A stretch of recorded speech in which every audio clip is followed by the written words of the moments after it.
कर्तव्य भोगेर एक्लै हिँड्नु, सहारा कसैको नखोज्नु। स्वार्थी छन् यी सबै मानिसहरू, विश्वास कसैको नगर्नुस्।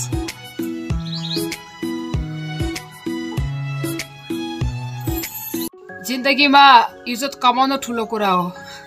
पैसा जब त भिख माग्नेले नि कमाइहाल्छ नि।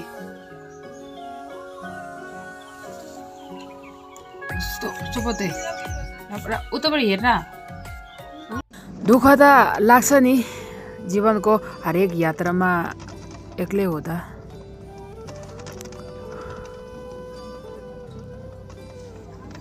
जिन्दगी त्यो दिनदेखि कठिन बन्दै गयो जुन दिन आमाको काख छोडेर खुसी खोज्न सहर पसेको थिएँ।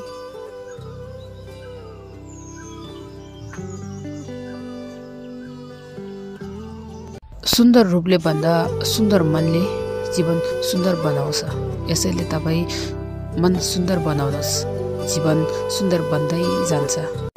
आफूले गर्ने कर्म आफ्नै विचारको उत्पत्ति हो। यसैले विचार सबैभन्दा महत्त्वपूर्ण हुन्छ।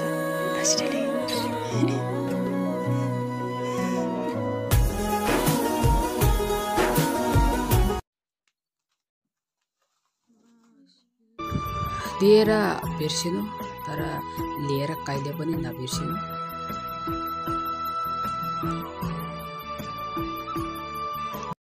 सुन्दर रूपले भन्दा सुन्दर मनले जीवन सुन्दर बनाउँछ। यसैले तपाईँ मन सुन्दर बनाउनुहोस्, जीवन सुन्दर बन्दै जान्छ। नराम्रो हेर्दै नहेर्नु, नराम्रो सुन्दै नसुन्नु, अनि नराम्रो कर्म गर्दै नगर्नु। बस राम्रो हेर्नु, राम्रो सुन्नु, अनि राम्रो कर्म गर्दै जानु।